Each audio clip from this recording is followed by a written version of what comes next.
Thank you for the introduction and thank you for having me as one of your keynote speakers. I'm very excited about this seminar and excited that I get to read and hear so many paper presentations that are excellent. So hopefully my keynote will do it some justice. Just a heads up, my cat is wandering back and forth, so you might see a tail periodically passing by. I apologize for that. Trust me, it's worse if I try to shut him out of the room. So before I begin, I'd like to mention that this presentation has a lot of images, and some of the screenshots on my slide are a little bit graphic, mostly in terms of nudity. That said, please feel free to tweet about my talk, take pictures of the slides, whatever you'd like to do. You can see my Twitter handle there on the first slide, and it'll be repeated on a few slides throughout. I also want to note that it is not my intention to re-objectify these women by showing these images. Like I said, some of which are a little graphic. Rather, I use them to illustrate my points. Hopefully that's clear. So as you all likely know, teratologists have long discussed how monsters function as proxies or symbolic representations of all kinds of unwanted others. The label of monster can therefore serve to marginalize, vilify, and justify the persecution of certain groups. This label has been most commonly used against people of other races, ethnicities, or religions, people with disabilities or non-normative bodies, and most importantly for my talk today, women. In other words, women are doubly in trouble. Not only are they often the victims of monstrous aggression, they are also commonly portrayed as the monsters.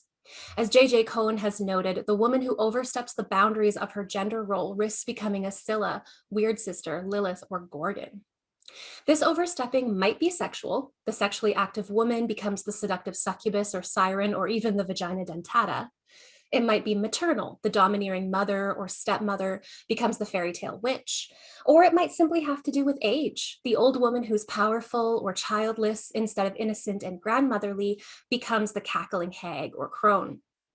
Either way, as Rosie Braidotti has observed, there exists a traditional patriarchal association of women with monstrosity. In this sense, the female monster often functions as a misogynistic construct used to warn, control, and punish women. Indeed, feminist philosopher Julia Kristeva has shown that the drive behind patriarchal laws, rules, and rituals is fear in the face of a power that is possibly sexual or perhaps maternal, but either way understood as feminine and inherently insubordinate. This power might become autonomous evil, but is not so long as the hold of subjective and social symbolic order endures. In other words, as long as the patriarchy keeps women in check, they are prevented from being actualized as demonic evil. Popular culture is, of course, a powerful weapon in the patriarchal arsenal, and an extremely effective way of reinforcing the cultural positioning of transgressive women as evil or monstrous. And that is, of course, why the study of monstrosity as representation is so important. According to cultural theorist Stuart Hall, we give things and people meaning by how we represent them, the words we use about them, the stories we tell about them, the images of them we produce, the emotions we associate with them, the ways we classify and conceptualize them, the values we place upon them. My research focuses on how video games work to serve hegemonic patriarchal ideology and reinforce oppressive misogynistic beliefs in the way they portray monsters.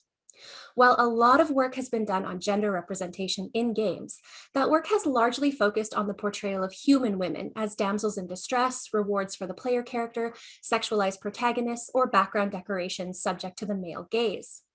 While these portrayals are harmful, presenting a woman as a monstrous, horrific, repulsive, deadly creature that exists in the game only to be an enemy, confronted, fought, and slain is, in my opinion, just as harmful, if not worse. Games force us as the player to enact violence against those monstrous women. Instead of just reading about Perseus chopping off Medusa's head or seeing the heroic Disney prince stab the evil sea witch, we are the ones made to chop and stab. Sometimes we're given a choice, but usually we have to kill that monster if we want to proceed in the game. And killing her means we are rewarded. We are celebrated as heroes. We can loot her corpse, level up, and maybe even win the game. So in this talk, I'm going to go over a few examples of this to demonstrate how misogynistic representation manifests in both obvious and overt, and more subtle and symbolic ways through the figure of the female monster in AAA fantasy role-playing games. These tropes are, of course, also found in science fiction and horror games, but I'm focusing on fantasy because the way monstrosity is incorporated into fantasy is different. So unlike science fiction, where the monster is often an alien, an outsider, or horror in which the monster is often an unnatural entity that doesn't belong in the world, in fantasy, monstrous creatures are usually presented as the denizens of the world. They are the creatures and people who populate the world alongside more acceptable species like humans, elves, and dwarves, and of course, normal animals. As residents of a fantastical world, monsters exist within the fabric of everyday life and yet are hated, feared, and hunted, and of course, collected in bestiaries.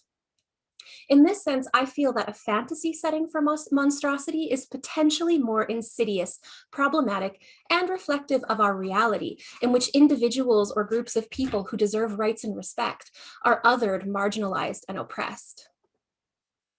So, to get started, the mythological succubus is a demonic woman who seduces and destroys men through life-draining sexual activity. The name of this monster is derived from the Latin succubare, which means to lie under, and she's often depicted as a beautiful young woman with animal aspects like claws, horns, a serpent's tail, or bat-like wings.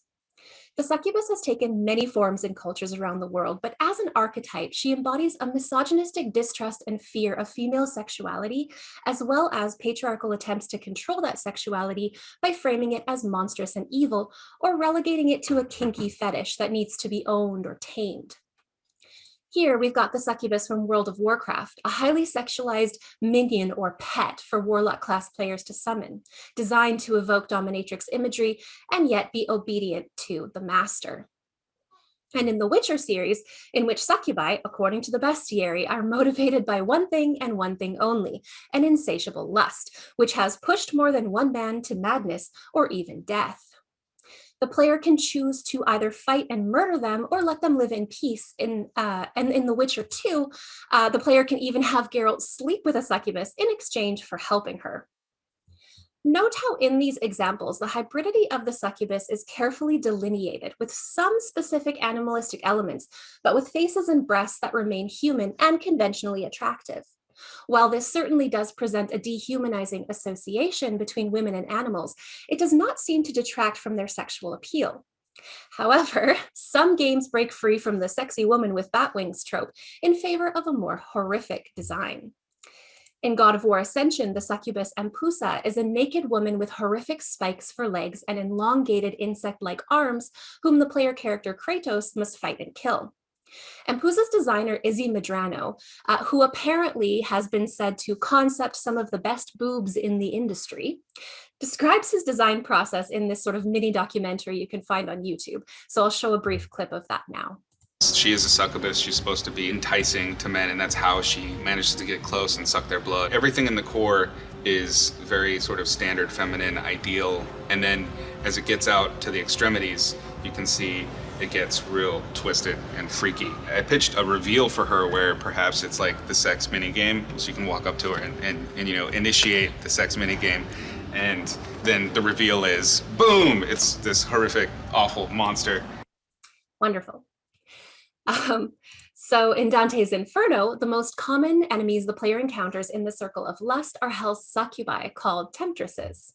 Described in the game as shameless abominations that trumpet their hunger, their yearning, and are as ripe as rotten fruit. These demonic women who were lustful in life and so in death have been punished with uncontrollable carnal desire, appear as voluptuous figures with a bloody red wound slicing vertically down their torso. The players are introduced to this grotesque figure through this delightful cutscene, revealing the phallic surprise hidden within that bloody wound. Content warning, this cutscene has both nudity as well as some gore.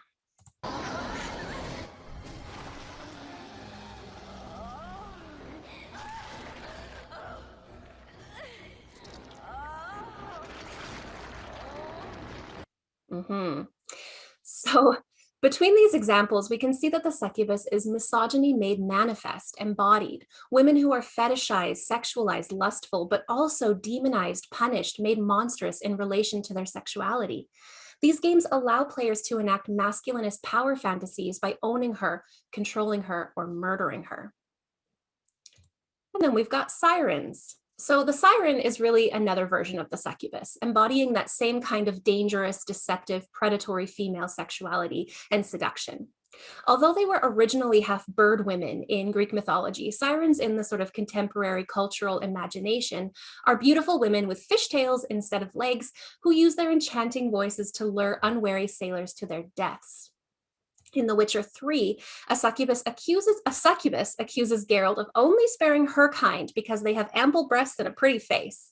Yet those attributes are not enough to save all monsters, because the siren in The Witcher 3, so same game, is another sapient species of conventionally attractive women with animal body parts, and yet the player is allowed no opportunities to show them mercy or even converse with them. While the bestiary insists that the succubus means no harm, even if her rapacious sexual appetite can be dangerous, sirens, on the other hand, are literal man-eaters. This is a quote from the bestiary. Like skilled hunters setting out wooden ducks to lure in drakes, sirens lure men near, using their own bodies as decoys. They can transform to resemble beautiful human maidens, though with tails covered in silver scales instead of legs. Once a naive sailor gets within arm's reach of these beautiful creatures, their fair faces suddenly turn into fang-filled fish-like maws, and lovely tails promising unknown delights become sharp, death-dealing talons. According to legend, as described in the bestiary, sirens were once friendly and even occasionally romantically interested in men. They grew aggressive, however, quote, perhaps soured by the numerous kidnappings carried out by frustrated men, presumably in order to rape them. And that they use their own bodies as decoys is important because, as Mary Ann Doan has argued, the very fact that we can speak of a woman using her sex or using her body for particular gains is highly significant. It's not that a man cannot use his body this way, but that he doesn't have to. This type of masquerade, in which a woman plays up her sexuality to manipulate men, is aligned with the femme fatale and regarded by men as evil incarnate because it represents a power that women can potentially use against them. Sirens are all female and hunt in flocks, adhering to the classic imagery discussed by Barbara Creed of the lesbian as a deadly siren who waits for her male prey while savoring an erotic embrace with her amoral sisters. So in this sense, this monster can be read as queer. While sirens might be framed as amoral monsters deserving of death in the decidedly patriarchal world of The Witcher, their anger at men seems justified. They were being kidnapped. The bestiary, however, leaves no room for mercy or even sympathy, and instead encourages the player to immediately reach for their sword once they have spotted a siren. Although their appearances are inhuman, like this, once they shed their attractive disguises, when they die, their upper body reverts to their more human form, like this, and they occasionally also let out a lengthy human scream when they die. This scream conveys their agony and fury, and together with their more human appearance, reminds players that they are murdering women who are nearly human. From the corpses of these women, the player can harvest body parts, their vocal cords, brains, and hair to use in potions. When witches in the game use human body parts to brew potions, it's framed as evil and revolting. But when Geralt harvests monster body parts to brew, it's unquestioned and accepted, even when those parts are from the human halves of those monsters. This resemblance to humans means nothing in the world of The Witcher, however, because as with many fantasy games, the world is populated by these kind of sapient humanoid beings that are treated with disgust or consternation. Brief language warning here. The sirens are regularly called sea whores and cunts by non-player characters, which are nasty gendered insults that are somewhat ironic given that sirens do not have sex with men, nor do they appear to have human genitals. These insults serve to highlight the fact that within this world, sirens are indeed seen as women, but they are unacceptable women deserving only of punishment and death. Perhaps the succubus, on the other hand, is tolerated simply because she, unlike the sirens, is still willing to have sex with men. So I'm putting harpies and hags together because they both capture the misogynistic loathing of women's bodies, but also because in Skyrim, they're combined into one being, the hag raven. Skyrim warns players that, quote, few creatures match the cunning, depravity, and repulsiveness of the hag ravens, described as a terrible conjoining of woman and bird, who will take through savagery what they cannot win through guile. thereby signaling that not only are these monsters physically horrific, their behavior is transgressive and they pose a particular threat because they are intelligent. Hagravens were once mortal women, witches who performed a ritual involving human sacrifice in order to gain access to powerful magic. They rule witch covens as matriarchs, leading young witches who also aspire to become hagravens themselves. They also live in all-female groups, and while these covens could offer spaces of acceptance, support, sisterhood, and queer love, the game's developers instead push the narrative that witches and hagravens dislike each other, compete against each other, and betray one another in their quests for power. This message is likely emphasized because, of course, groups of women who come together to teach and mentor each other, learn magic, and become powerful beings would be an incredible threat to the patriarchal society of Skyrim. Accordingly, the player murders these women in droves, usually coming across hagravens while wandering through their territory or actively tracking them down to murder them for rewards, just like Geralt in the Witcher series. And here comes an ableist language warning.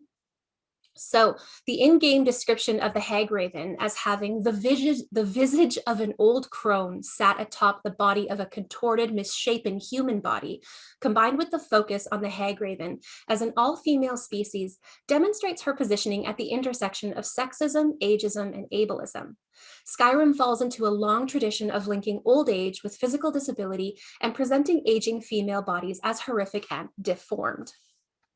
We see the same kind of thing again in The Witcher 3 with the grave hags and the water hags.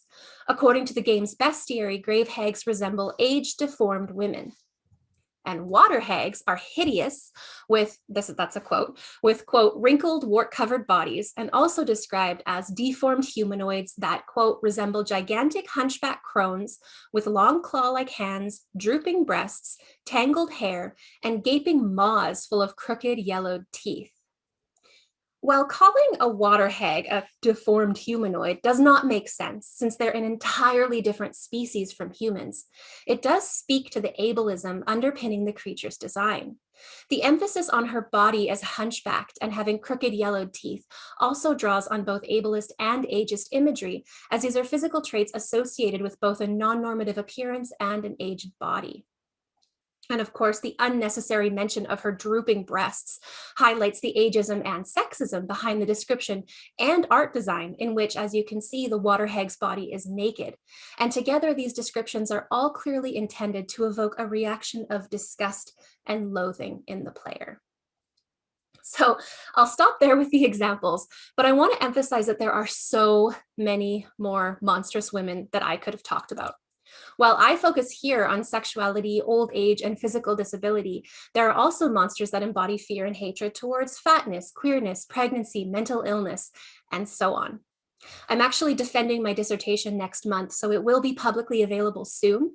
If you want more examples and a more in-depth reading and analysis of female monstrosity in games, please check it out.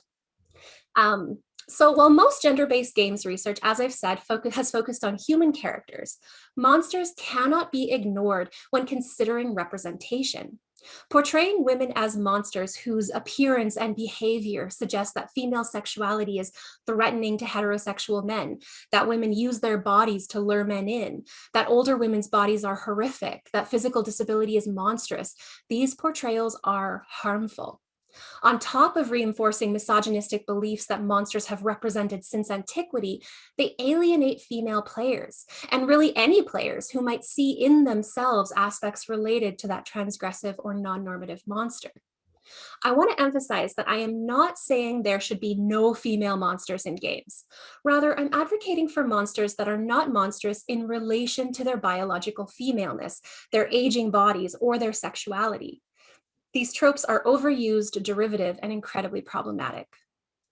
I want to end by saying that I'm really, really happy this seminar is happening, as I said at the beginning, and that there are so many excellent papers being presented here. It shows that game scholars really are interested in monstrosity, that it matters. I've been concerned for a while about the lack of critical discourse around monstrous women in games, because it's meant that developers have been able to get away with embedding misogyny in their productions without causing an uproar, at least about these specific characters and creatures.